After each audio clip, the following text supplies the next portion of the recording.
नमस्कार জানাই সবাইকে আমি ময়ূরী মিল্টন ময়ূরী ব্লগে আপনাদের জানাই স্বাগত। আজকে আমি আপনাদের দেখাবো আমি কিভাবে বাড়িতে এগ রোল বানাই। কিছু কিছু উপকরণ দেখে আশা করি বুঝতেই পাচ্ছেন যে আমার এগ রোল বানানোর পদ্ধতিটা একটু আলাদা। ফার্স্টে একটু ইনগ্রিডিয়েন্টগুলো বলে দিই। ফার্স্টে নিয়েছি ডিম, কারণ ডিম ছাড়া তো এগ রোল হবেই না। আর এবার নিয়েছি ময়দাটাকে ভালো লবণ চিনি তেল দিয়ে লাচ্ছার মতো করে নিয়েছি। এবার আমি স্টাফিংয়ের জন্য নিয়েছি পেঁয়াজ আর ক্যাপসিকাম। আমি একটু আলাদা পদ্ধতিতে করছি বলে শসাটা ইউজ করব না। আর নিয়েছি এই পেরি পেরি মশলাটা। পেঁয়াজটাকে রিং রিং করে কেটে নিয়েছি, ক্যাপসিকামগুলোকেও জুলিয়ান কাট করে নিয়েছি। আর দুটোকেই পেরি পেরি মশলা দিয়ে নুন দিয়ে ভেজে নিয়েছি স্মোকিভাবে।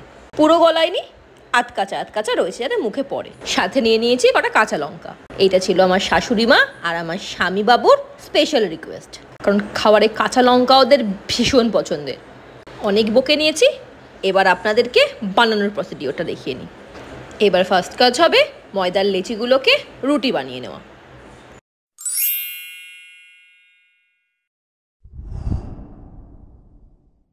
হয়ে গেছে আমার ময়দার লেচিগুলোকে গোল গোল রুটিতে ট্রান্সফর্ম করার পার্ট কমপ্লিট।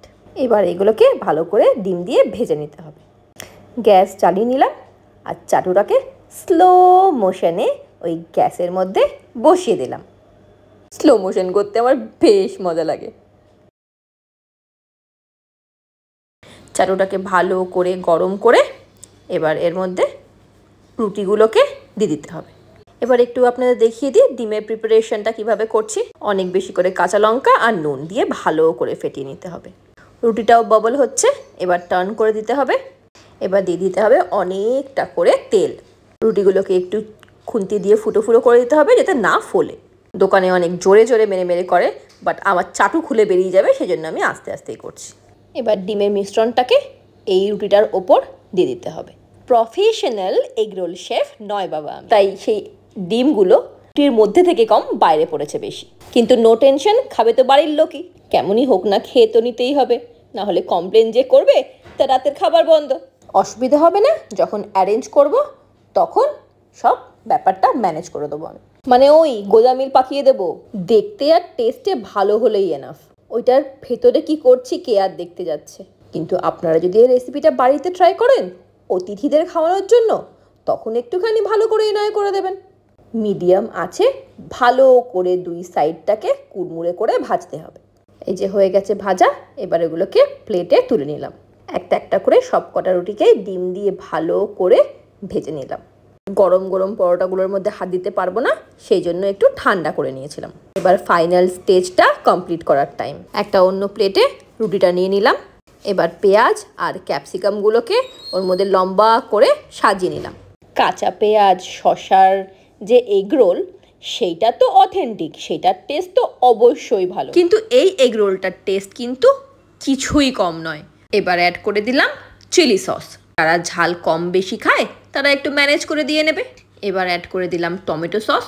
অনেকটা পরিমাণে অ্যাড করছি, কারণ আমার টমেটো সস খেতে খুব ভালো লাগে। এবার পরোটাটাকে ফোল্ড করার টাইম। অ্যাকচুয়ালি এগ রোল বানানোর প্ল্যানটা একদম সাডেনলি হয়েছে, তো এগ রোল ফোল্ড করার যে পেপারটা সেটা কিন্তু আনা হয়নি।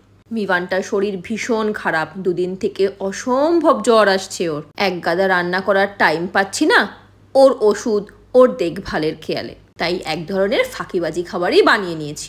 আমরাও তো চাই যে আমাদের যদি জ্বর আসে তাহলে আমার মা আমাদের পাশে সব সময় থাকুক, তেমন মিভানটাও সারাক্ষণ আমার সাথেই থাকতে চাইছে। সকাল থেকে শাশুড়ি মা সব জিনিসপত্র সামলে নিয়েছিলেন, তাই রাতেরটা আমি একটু করলাম।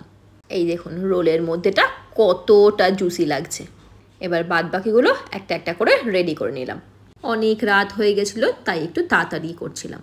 শাশুড়ি মারটা আগেই বানিয়ে দিয়েছিলাম। এটা ছিল আমার আর আমার বরমশাইয়ের জন্য।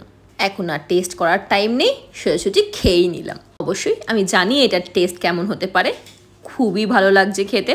আমি নিজের রান্না বলে কিন্তু বলছি না, আপনারা বাড়িতে ট্রাই করুন তাহলেই বুঝবেন যে কতটা টেস্টি হয় এটা।